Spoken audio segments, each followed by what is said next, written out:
Hello student, myself Nazneen Akhtar. Welcome to my study channel Naz Studies. Today the topic is on transcription in eukaryote. So first we'll say what is transcription. It is the process by which the information in a strand of DNA is copied into new molecule of RNA. First step of gene expression in which a particular segment of DNA is copied into RNA, especially mRNA, by the enzyme RNA polymerase. So DNA is our double-stranded structure, and from double-stranded, the mRNA is formed, that is your single-stranded, and that is through a process of transcription. And it is done by enzyme RNA polymerase. It takes place mainly in the G1 and G2 phase, major transcriptions. And these all are take place inside the nucleus. Transcription and translation are specially separate. In case of eukaryote, transcriptions occur inside the nucleus and translations occur in cytoplasm. So they are separated. Means there are two different space where their transcription and translation take place. And the RNA polymerase are involved here. Transcription factors are involved here, and the enhancer may be present along the promoter.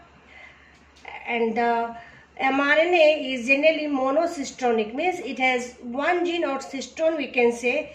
And in case of polycystonic, that is happen in prokaryote, it is contain more than one gene that is produced. It is, we can say, the mRNA is encoded for a particular one mRNA when it is transcribed, and then it is encoded for a particular one gene or one cystone.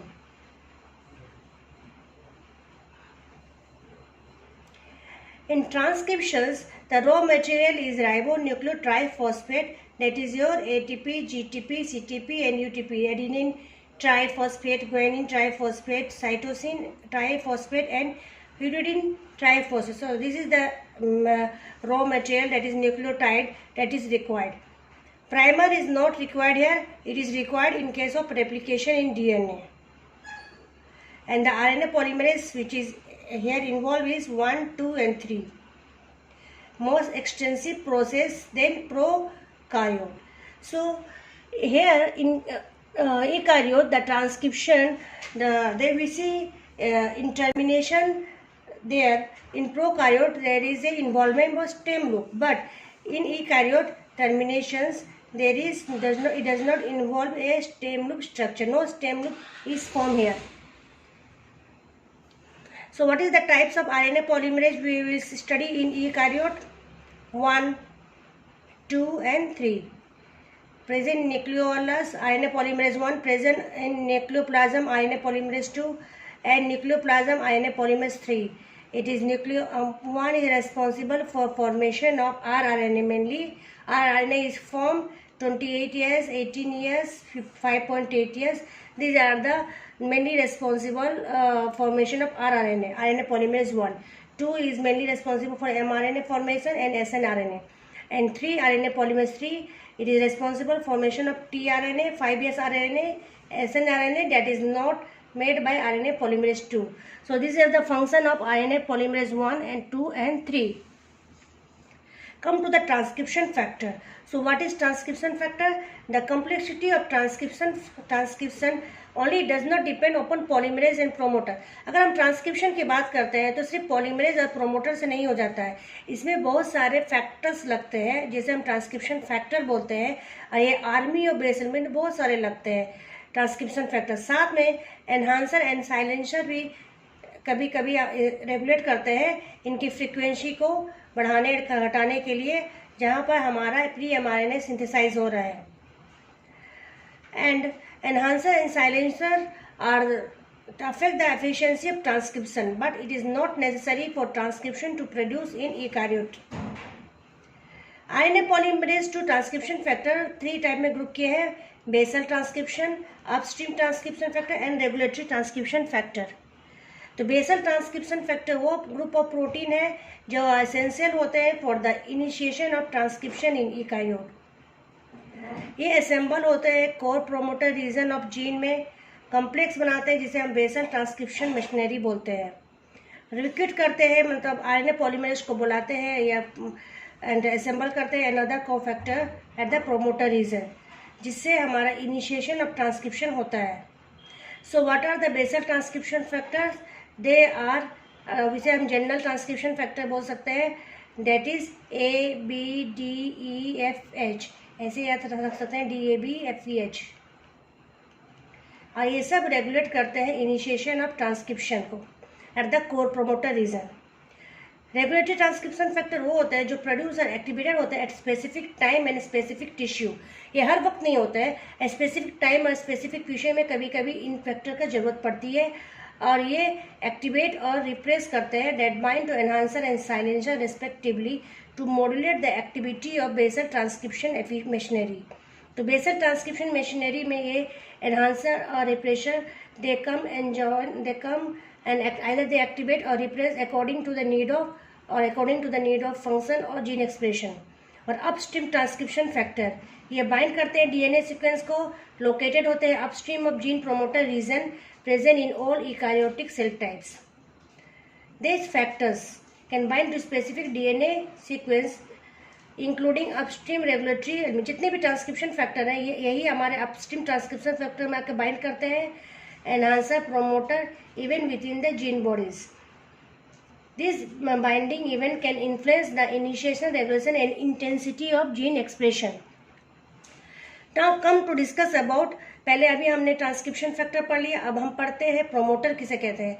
It is a specific region of DNA that play a crucial role in initiating the transcription of gene. Promoter हमारा वो reason है जहाँ से transcription का initiation होता है। ये located होते हैं upstream of transcription start site, serve as binding site for various protein involving transcription process। तो core promoter often contain conjugate sequence जिसे हम टाटा बॉक्स बोलते हैं, initiator INR एलिमेंट है, and downstream promoter element DPE that provide recognize the site for specific transcription factor, help in positioning and transcriptional machinery। तो TATA box हमारा क्या है? TATA box हमको हम होगनेस बॉक्स भी बोलते हैं, कंजप्ट डीएनए सीक्वेंस होती है and well characterize core promoter element है, recognize by TATA binding protein.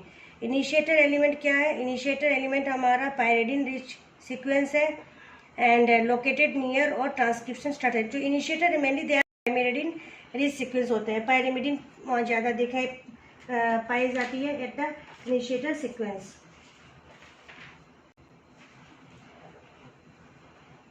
Downstream promoter element, it is a motif located approx 30 base pair downstream of transcriptional start site।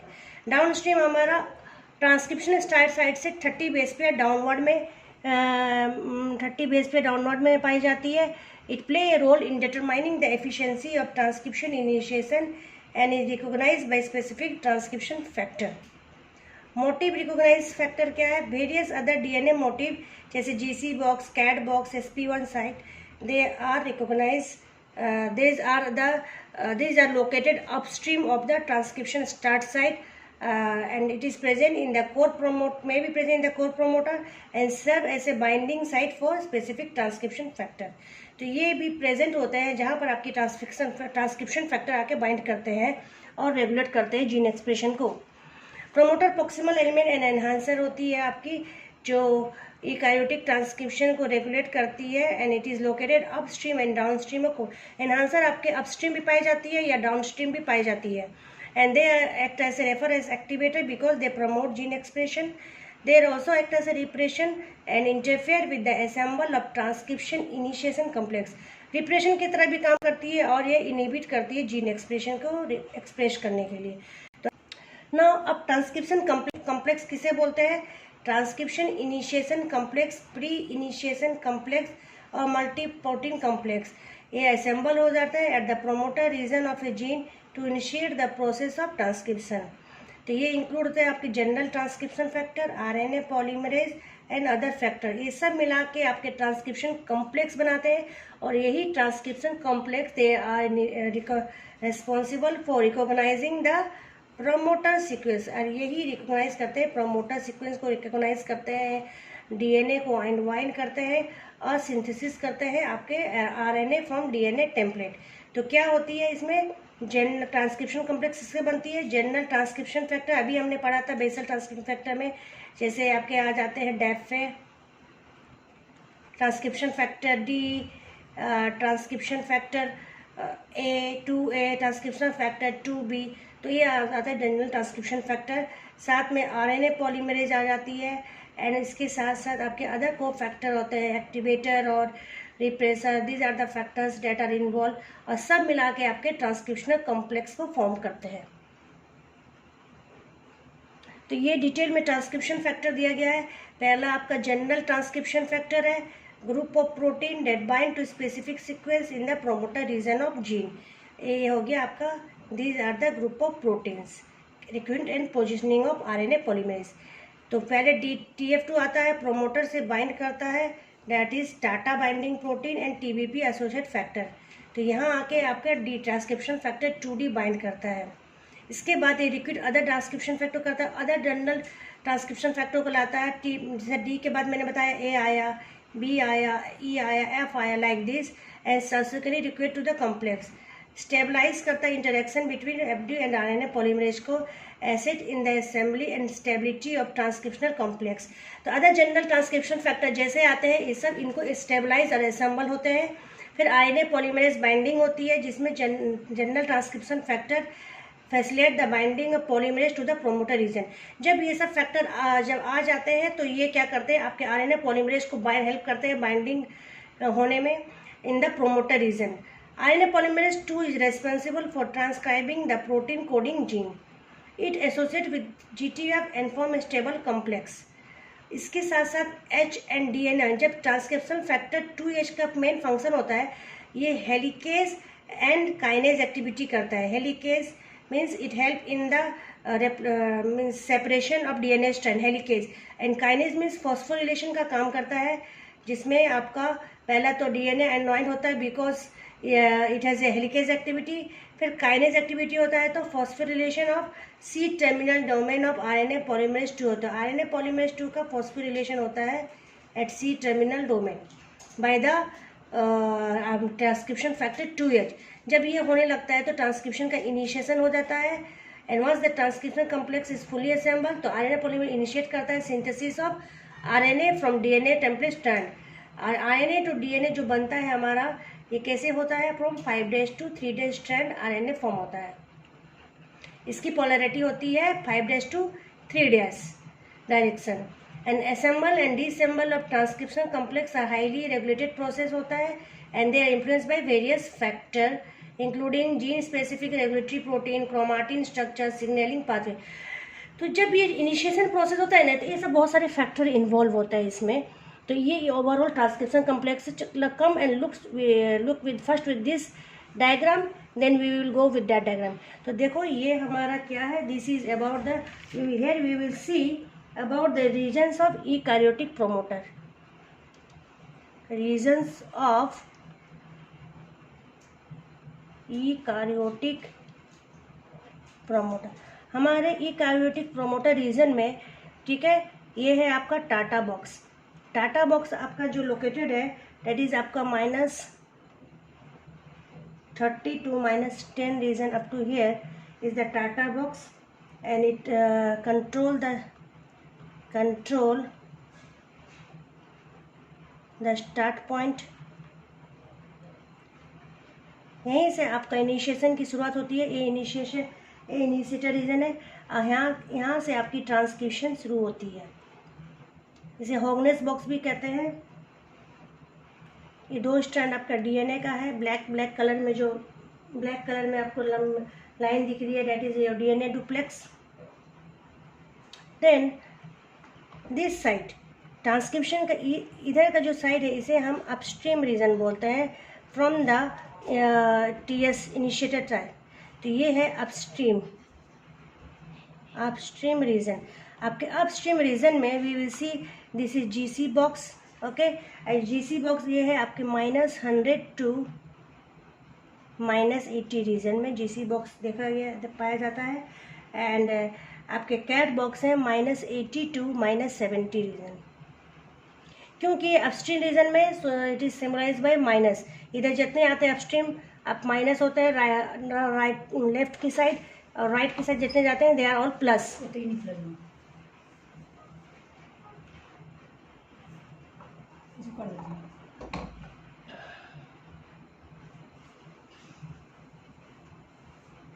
इसे बोलते हैं control initial binding of protein, इसे बोलते हैं ये control करता है इनिशियल बाइंडिंग ऑफ प्रोटीन।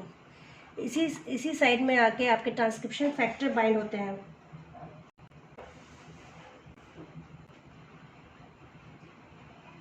हमारे जीसी सीक्वेंस जो होती है, जीसी बॉक्स, इसके कंसोनेंट सीक्वेंस होते हैं, ये concept sequence, consonant sequence means concept sequence, that is your G G G G Z G C G G. So this is the consonant sequence of GC box. Cat box जो होता है it is located in between the -80 to -70 base पे। इसका consonant sequence क्या है आपका cat box का? Consonant means conjugate sequence, ये from the time of evolution they are all conserved।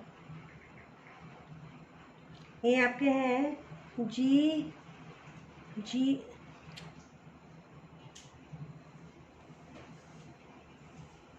Ji G T C A T C T.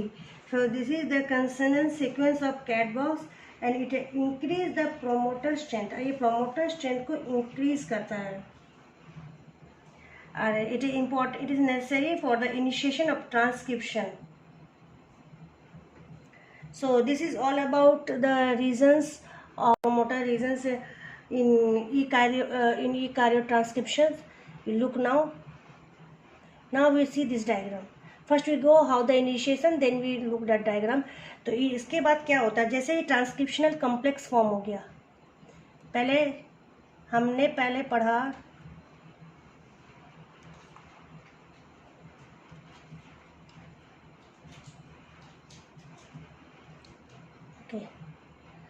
first we study what is transcription, then we study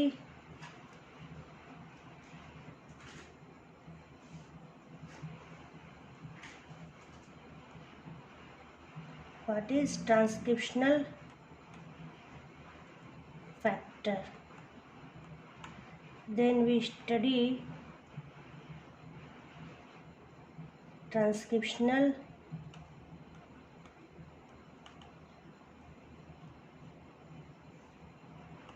site, that is your promoter,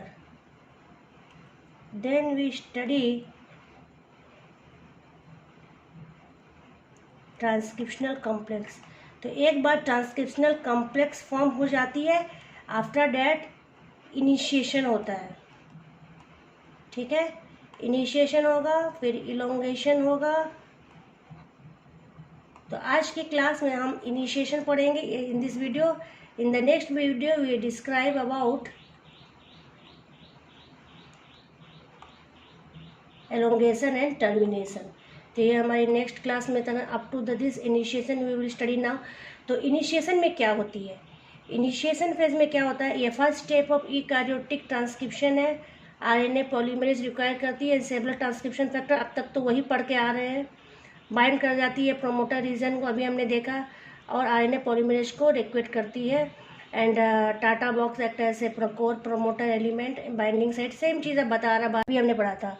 तो that is all about the initiation. तो through this diagram we will see how the initiation और transcription complex form and initiation phase start. तो ये हमारा है आपका DNA strand, जिसमें ये प्रोमोटर रीजन है, डीएनए सीक्वेंस का ये प्रोमोटर रीजन है। And this is located at -30 to -10 region. उसके बाद हमारा इनिशिएशन रीजन होता है and it is transcriptional +1 site है, दैट इज TSS साइट है, ट्रांसक्रिप्शनल स्टार्ट साइट है। तो ये TA रीजन में पहले कौन आके बाइंड करता है, आपका D, okay, and this is transcriptional binding promoter region है। And first in this region TBP region पहले क्या बाइंड करता है, D, देन आती है A एंड B देन आती है different E F then H.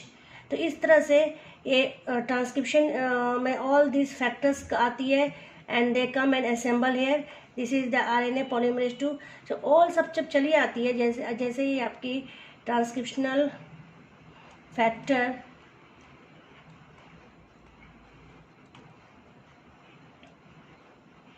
come and assemble at promoter region में आकर assemble हो जाती है and also recruit। और RNA polymerase देखा हम यहाँ RNA polymerase 2 देख रहे हैं, recruit RNA polymerase 2 to initiate transcription, और ट्रांसक्रिप्शन इनिशिएट करने के लिए रिक्रूट करती है। So this is all about the initiation phase. So student, we have studied up to here, up to the initiation phase in this video. In the next video we will discuss about elongation and terminations. So wait for the next video and take the screenshot, make a note of it from this. Till then, bye.